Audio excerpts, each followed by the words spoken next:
Ma Bible quotidien, le verset du jour. Proverbe chapitre 1, le verset 33, je cite. Mais celui qui m'écoute reposera avec assurance. Il vivra tranquille et sans craindre aucun mal. Fin de citation, glorifions le Seigneur. Alléluia, bien-aimés auditeurs et auditrices dans le Seigneur Jésus-Christ. Nous sommes le mercredi 29 avril 2026. Que l'Éternel soit et demeure avec tout un chacun de nous. Le verset dit, mais celui qui m'écoute reposera avec assurance. Il vivra tranquille et sans craindre aucun mal. En fait, notre verset est une conclusion de quelque chose qui précède.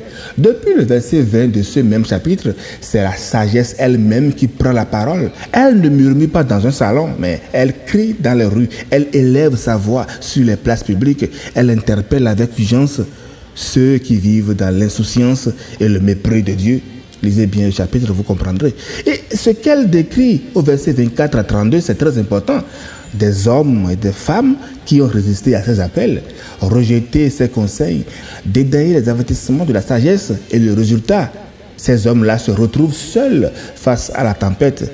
La détresse, l'angoisse et la terreur les enveloppent comme un tourbillon. Ils appellent enfin, mais il est trop tard. Ils cherchent la sagesse, mais ne la trouvent plus. Mais pourquoi? Parce qu'ils ont haï la connaissance, parce qu'ils n'ont pas choisi la crainte de l'Éternel.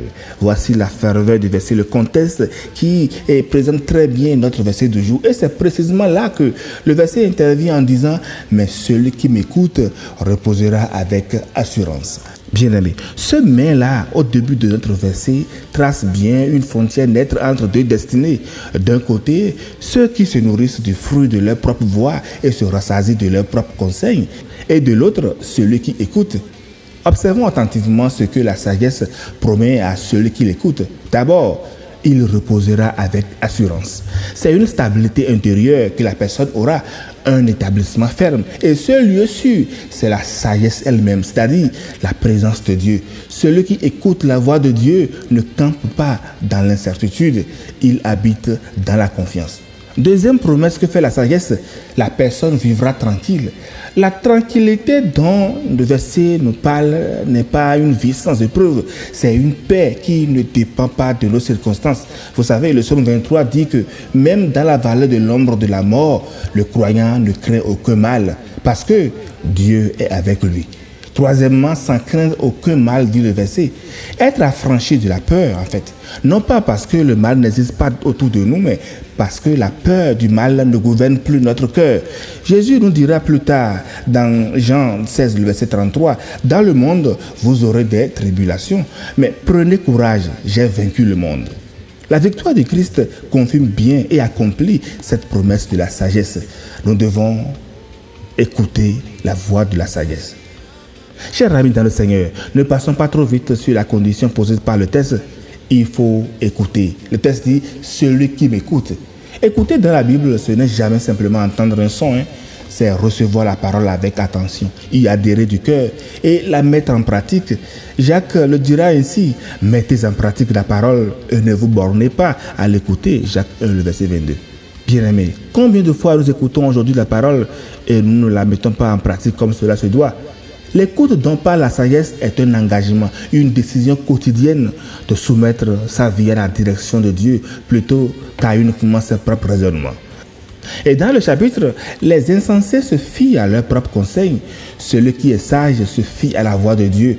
Les premiers récoltent la tempête, le second habite dans le repos. La sécurité des insensés les perd, dit le verset 32 du chapitre, parce que c'est une fausse sécurité fondée sur l'illusion de l'autosuffisance. Je vous dis, bien-aimés, la vraie sécurité, elle naît de l'écoute obéissante. Écouter Dieu, c'est parfois ralentir avant de parler. Écouter Dieu, c'est parfois refuser une décision qui semble avantageuse, mais qui n'est pas juste, qui n'est pas sous l'alliance de Christ. Écouter Dieu, c'est parfois choisir la paix au lieu de la dispute, la patience au lieu de l'impatience, la vérité au lieu de compromis. Écouter Dieu, bien-aimé, c'est laisser sa sagesse former notre caractère. Aujourd'hui, chers amis, nous vivons dans un monde rempli de voix.